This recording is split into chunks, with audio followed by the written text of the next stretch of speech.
Voilà, bonjour. Cette petite séance, on va faire quelques postures assises au sol. Donc j'ai préparé mon tapis avec un coussin dessus.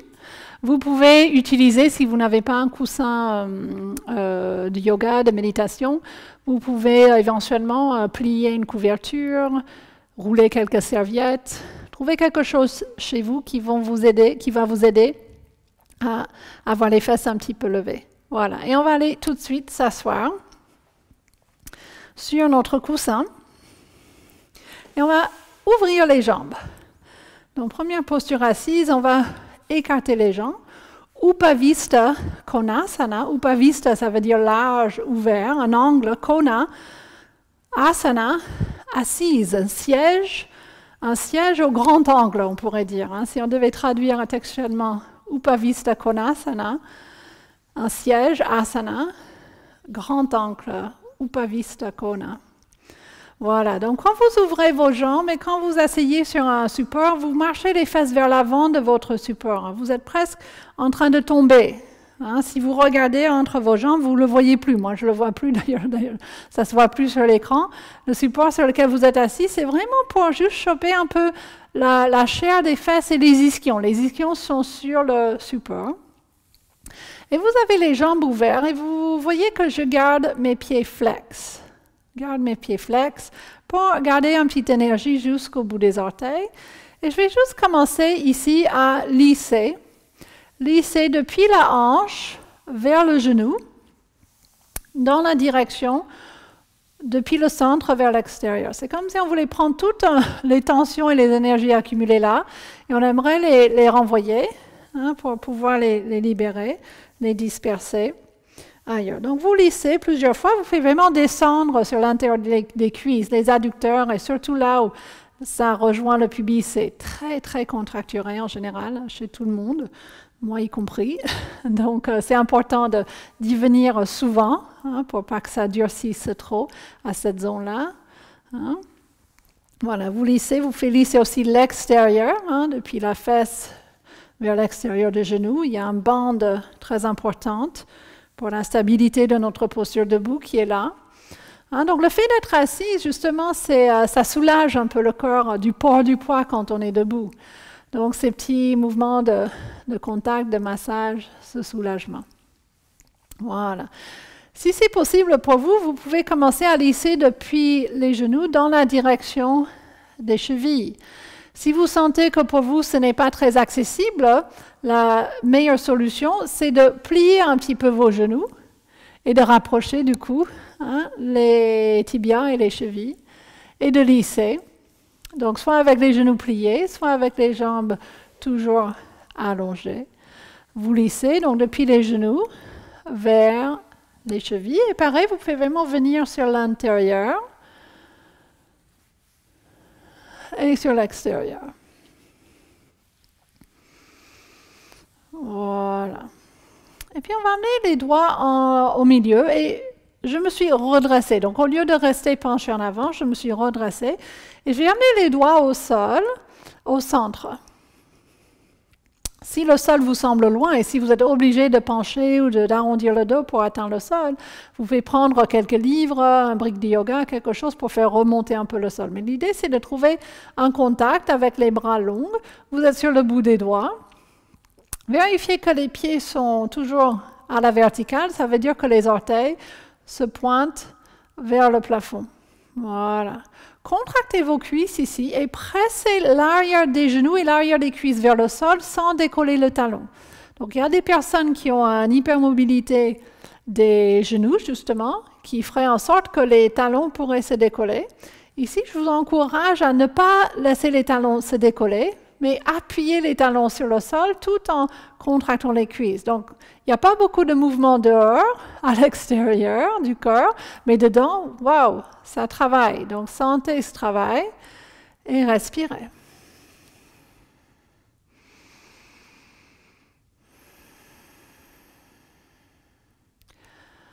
Voilà, on va rester toujours assez haut, mais on va commencer à marcher nos mains vers une jambe, peu importe lequel, à vrai dire, et vous prenez la main qui passe par-dessus la jambe pour passer vers l'extérieur. Donc, il y a une main à l'extérieur, une main à l'intérieur et on commence à faire une torsion. Donc l'appui des doigts sur le sol nous aide à tourner le ventre vers la jambe qu'on regarde. Respirez ici. Et puis petit à petit, vous pouvez commencer à marcher ces doigts comme des pattes d'araignée vers l'avant. Et vous sentirez quand ça s'arrête pour vous. Ne forcez pas. Respirez. Essayez de garder les deux cuisses actives. Quand vous vous penchez sur une jambe, gardez les deux cuisses actives. Donc, il y aura un étirement un peu plus intense, certainement, dans l'intérieur de la cuisse vers lequel vous tournez.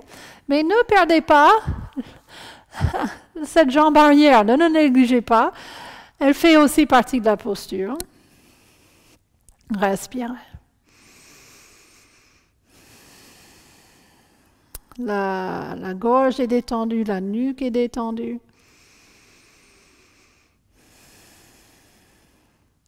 Vous pouvez prendre la main qui est à l'intérieur, hein, et vous pouvez aller chercher l'extérieur. Ça peut être l'extérieur du mollet, l'extérieur du genou, de la cuisse. Hein. Vous pouvez chercher un attache et que cette attache vous aide à tourner un petit peu plus. Hein. Les bras ici sont comme des leviers pour la torsion.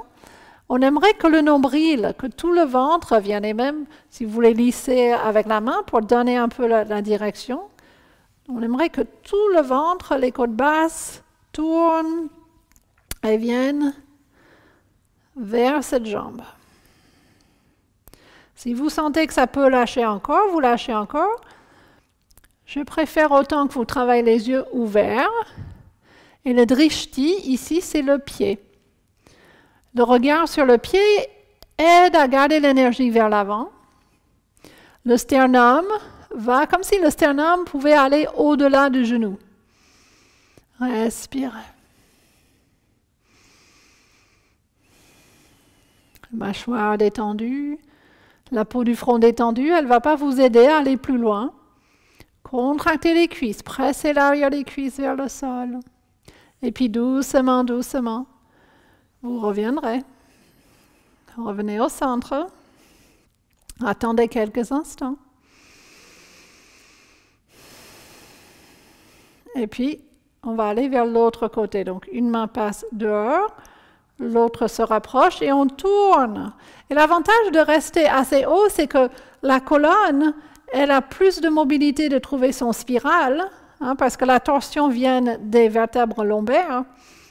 Et plus ils sont redressés, plus ça va être facile pour eux de tourner. Si vous vous penchez d'abord, si vous commencez à pencher vers l'avant et après tourner, ça va faire un mouvement un petit peu étrange au niveau de la torsion. Donc, protégez d'abord la torsion en restant haut. Tournez, tournez. Utilisez l'appui des bouts des doigts. Donc, l'information, les doigts en appui sur le sol, les fesses en appui sur le coussin, les talons en appui, et puis les cuisses qui se réveillent et les cuisses qui essaient de descendre, toujours sans décoller le talon. Et puis petit à petit, vous pouvez aller vers l'avant. Donc vous aurez certainement un côté qui est plus facile que l'autre. Là, de ce côté, ça s'arrête pour moi un peu plus vite que de l'autre côté. Je ne suis pas un professeur de yoga hyper souple, mais ça ne m'empêche pas d'adorer ce travail et de trouver des sensations intéressantes et puis même de constater que je gagne quand même en souplesse avec une pratique régulière. Si vous faites cette petite séquence tous les jours pendant 15 jours, vous allez voir la différence. Si vous faites...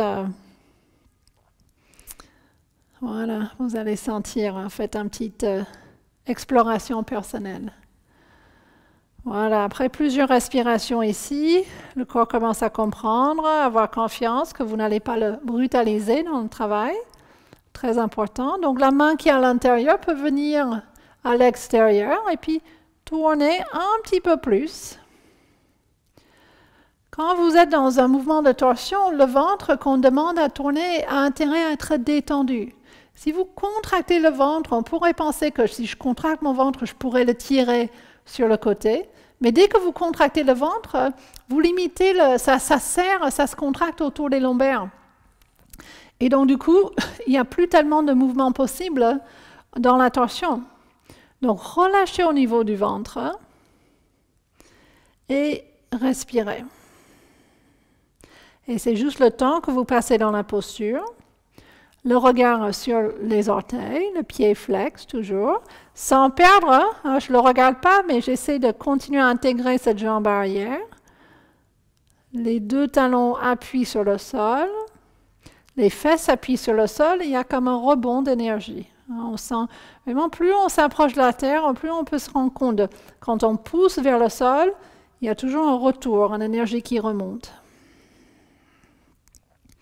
Voilà, et puis doucement, doucement, revenez au centre. Et posez les mains. Et là, on va relâcher les orteils, relâcher les pieds et juste absorber un peu les effets de ce travail.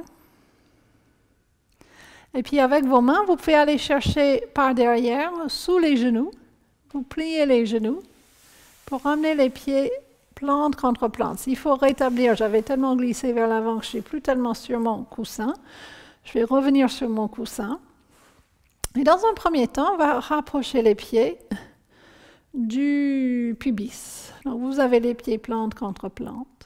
Donc puisqu'on est monté sur un coussin, c'est assez normal que les genoux soient un peu loin du sol. Vous pouvez aller chercher vos chevilles ici. Et en prenant les chevilles, vous essayez de redresser le buste. Si, en fonction de vos bras seront peut-être en contact, ou l'avant-bras, ou le coude, quelque chose en contact avec l'intérieur de la cuisse, vous pouvez utiliser ce contact des bras pour pousser le muscle de la cuisse vers le genou. Donc, ce n'est pas pousser vers le bas, c'est pousser vers l'extérieur. L'idée, c'est de créer de l'espace ici dans le pli de laine. Hein? Et à partir de cette base, l'appui des coudes, des avant-bras, l'appui des mains sur les chevilles, on peut tirer nombril, sternum vers le haut. Ne creusez pas trop le bas du dos, rentrez un peu les côtes basses, donc on n'est pas dans un flexion en arrière ici. Et puis le menton, vous faites dans un premier temps, juste baisser la tête et regarder vers le sternum. Continuez à éloigner les adducteurs, les muscles des cuisses vers le genou. Respirez. Doucement, doucement, comme si vous appuyez vos vertèbres cervicales sur un mur vers l'arrière. Vous ramenez la tête dans l'axe et puis imaginez qu'il y a un mur juste derrière le centre du crâne, là derrière. Et vous pressez le centre du crâne vers l'arrière et vous sentez comme la fontanelle. Donc il y a des points de repère sur le crâne. Il faudrait que je fasse un petit démo une fois avec mon crâne, mais la fontanelle, le point haut, et puis vous avez un peu l'arrondi en arrière. L'arrondi, quand il appuie en arrière, c'est ce qui permet la fontanelle d'aller vers le haut. Et tout ça à partir de l'ancrage de nos jambes, de notre bassin. La posture s'appelle Baddha Konasana. Parfois en français on l'appelle le papillon, à cause de la forme des jambes.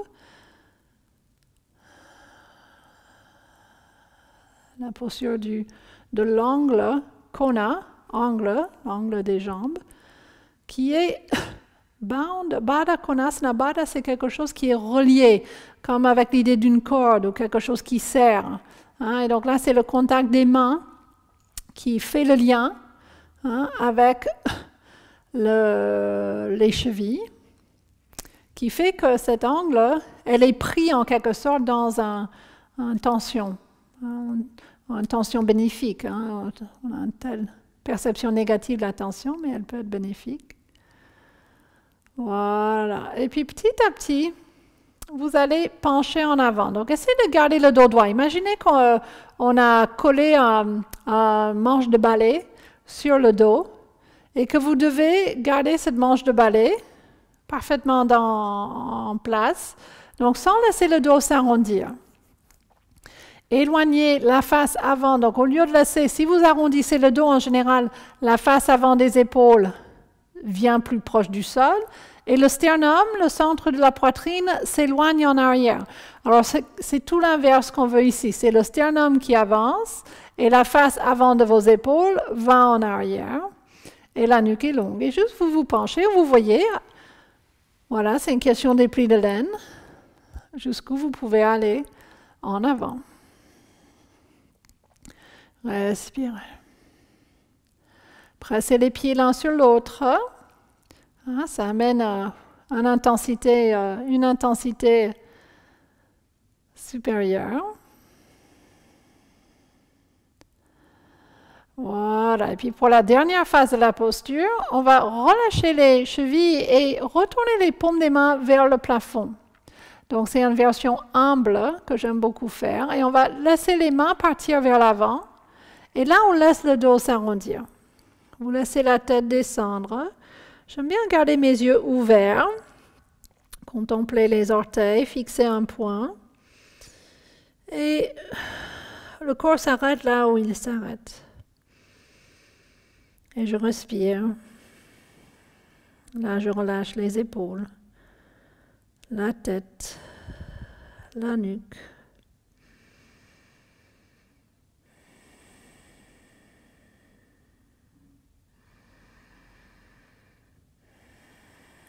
Voilà, et puis doucement, doucement, vous allez revenir.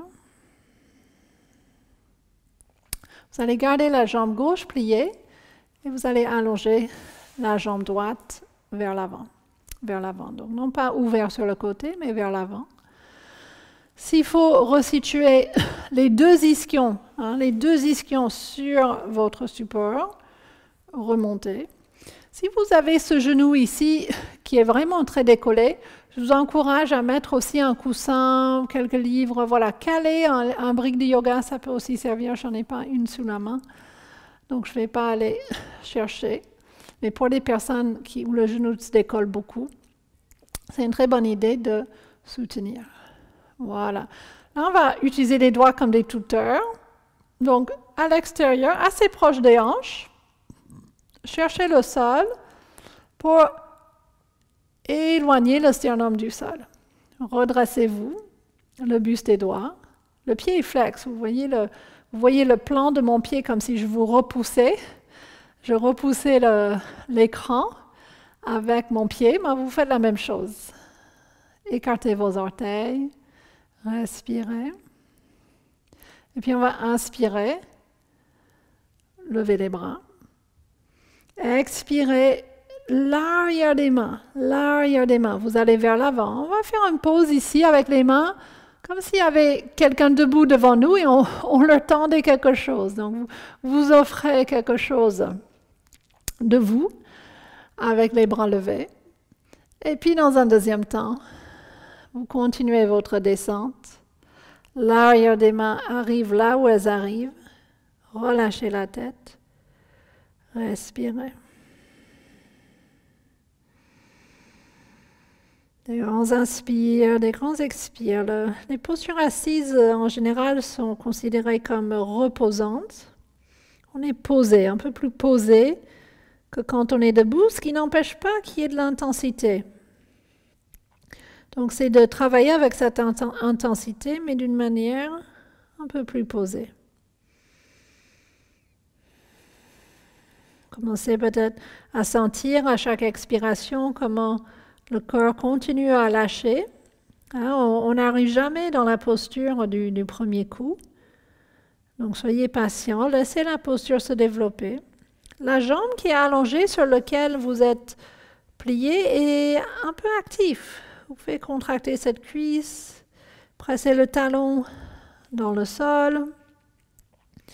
Sentez que la posture part depuis ce talon. Pour les personnes qui ont la possibilité d'attraper le pied, vous pouvez attraper votre pied.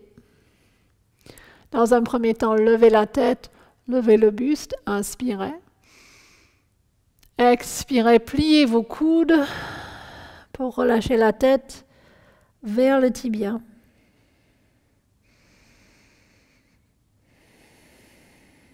Trois ou quatre respirations ici.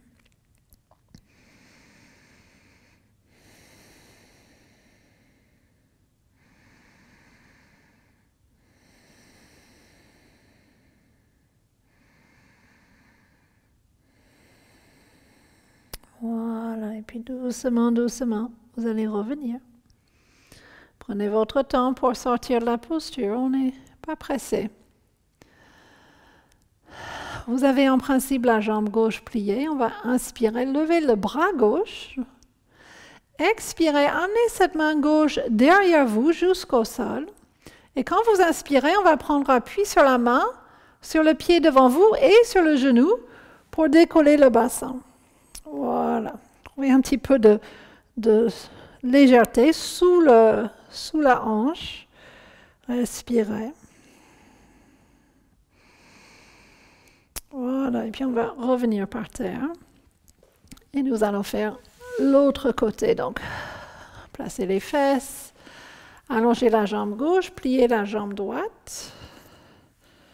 Voilà, donc vous amenez le pied sur l'intérieur de la cuisse, la jambe est dans l'axe et le bassin aussi est dans l'axe. Je n'ai pas parlé du bassin de l'autre côté parce qu'il y a une autre variante de cette posture où on peut ouvrir ce genou sur le côté et puis la hanche aussi va partir un peu en arrière. Là, on fait une variante où on est plus de face. Hein? Le bassin est vraiment carré sur son support, carré vers l'avant, on va dire, dans la direction du buste, des épaules. Et donc, vous placez le pied comme il peut. Et là, pareil, si le genou remonte, vous le donnez un support. Et le support va apporter et la cuisse et le tibia. Hein? Voilà, pour que toute la jambe puisse vraiment se relâcher. Les bras en tuteur, avec le bout des doigts, vous cherchez à côté des hanches, un petit peu en arrière. Ça, chaque personne, en fonction de la longueur des bras, doit trouver un peu sa distance. Et puis, grandissez-vous. Grandissez-vous. Le pied gauche est flex, la jambe gauche est active, la cuisse serrée. Vous pouvez lever un petit peu le regard. Et puis, rentrez le menton dans le creux de la gorge, tout en essayant de continuer à monter au niveau des cervicales. La gorge rentre. Ne bloquez pas le souffle, continuez à respirer. Le sternum monte, la face avant des épaules recule. Et puis on va inspirer, levez les bras. Expirez, commencez à pencher en avant et faites une pause à mi-chemin. Pensez à une amie, quelqu'un qui vous avez envie de donner tout ce que vous pouviez. Il y a souvent des gens pour qui c'est très facile à donner. Donc, trouvez cette personne. Donnez, sourire, joie du cœur. Et puis gratitude. Les mains qui descendent, paume des mains vers le ciel. Relâchez, relâchez, relâchez. Relâchez au niveau des épaules. Relâchez le poids de la tête. Respirez.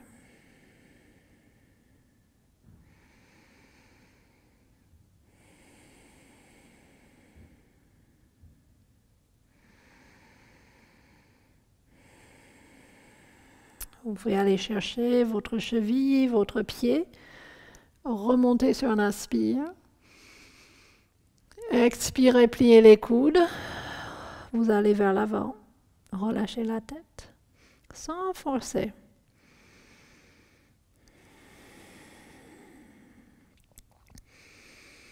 Cette posture est aussi une posture pour le bas du dos. Pour la région sacro-iliaque, la région des lombaires. Il va aider à étirer chaque côté. Et donc là, en l'occurrence, c'est beaucoup le côté droit qui s'étire dans le bas du dos. Donc peut-être vous sentez autour du rein droit. Comment ça peut s'étirer. Surtout si vous pliez un petit peu les coudes et vous poussez les coudes en avant, vous allez trouver.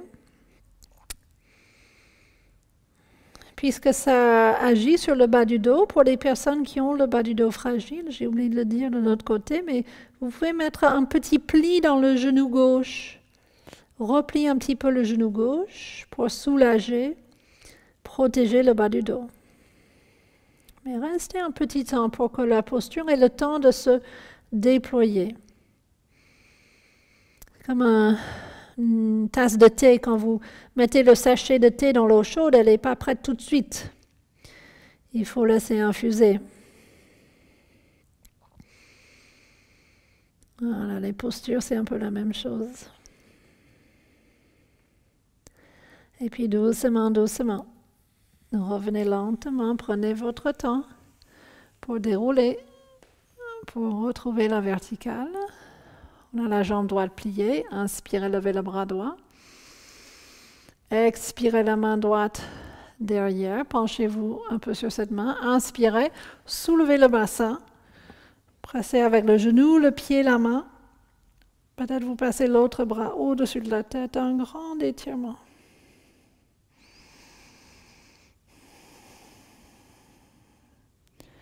Voilà, et puis les fesses descendent par terre.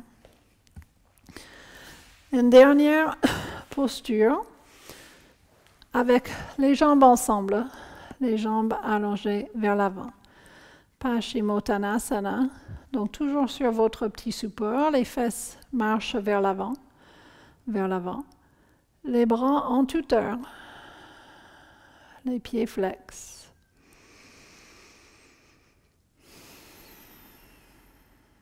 Inspirez, levez les bras. On va entrecroiser les doigts cette fois-ci et sortez les index vers le plafond. Restez un petit temps dans ce travail de l'auteur. Essayez de rouler les genoux l'un vers l'autre. Si vous avez fait ma séance sur le genou, vous avez travaillé ce mouvement de rouler les genoux vers l'intérieur. Les genoux se louchent un petit peu. Et pressez les genoux vers le bas, pressez les fesses et sentez comme ça fait toute cette énergie qui remonte. Et puis petit à petit, vous pointez vers l'avant, vers l'avant. Arrêtez à mi-chemin quand vos doigts pointent là où le plafond et le mur d'en face se retrouvent. Respirez. L'arrière des cuisses descend et le sternum aimerait monter là où vos doigts sont en train de pointer.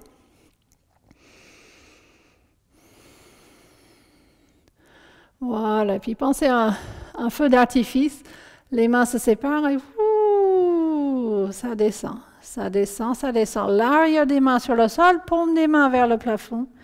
Laissez le dos s'arrondir. Prenez le temps de respirer.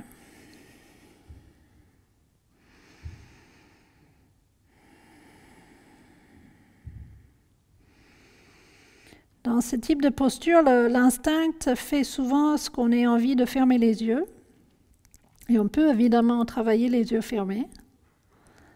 Si vous fermez vos yeux, vérifiez que ça vous aide à être au plus près de vos sensations. Parfois, quand on ferme les yeux, c'est là où des pensées, des rêveries, des petits fantasmes, voilà, plein de choses peuvent traverser. Et c'est un peu plus facile de partir dans cette énergie du mental quand les yeux sont fermés. Donc parfois, travailler la posture en immobilité, les yeux ouverts. Par exemple, juste regarder les mouvements du ventre. En tout cas, ça a été ma formation et c'est principalement ma pratique. Je sais qu'il y a d'autres manières de faire, donc décidez pour vous, sans a priori, et c'est des questions de pratique, d'expérience. Nous sommes beaucoup dans nos têtes, dans l'intellect, dans la pensée, dans nos vies aujourd'hui.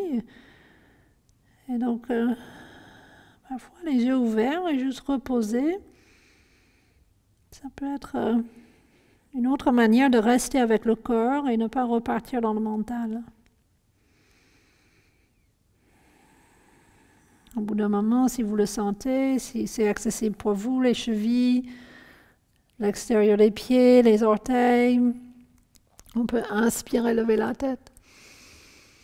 Expirez, pliez un petit peu les coudes vont vers l'avant et la tête descend encore un peu, entre les bras, vers l'avant.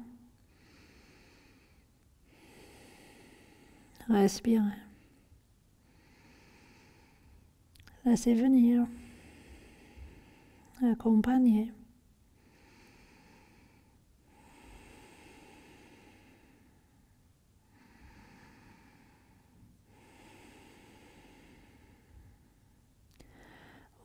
Voilà, doucement, doucement. Prenez votre temps, peut-être avec un soulagement. Paschimottanasana, une posture intense. Revenez dans la verticalité. Pliez confortablement vos jambes. Siddhasana, posture simple. Sukhasana, excusez-moi, ça c'est Sukhasana. Juste les jambes croisées confortables. Les mains sur le cœur. Je vous remercie beaucoup d'avoir suivi cette pratique de posture assise. Vous pouvez vous arrêter là, évidemment. Si vous avez envie de continuer, je suggérerais soit la séance de posture allongée, soit passer dans une relaxation profonde ou une méditation. Je vous souhaite une très bonne journée et j'espère à très bientôt avec une autre vidéo de Nata.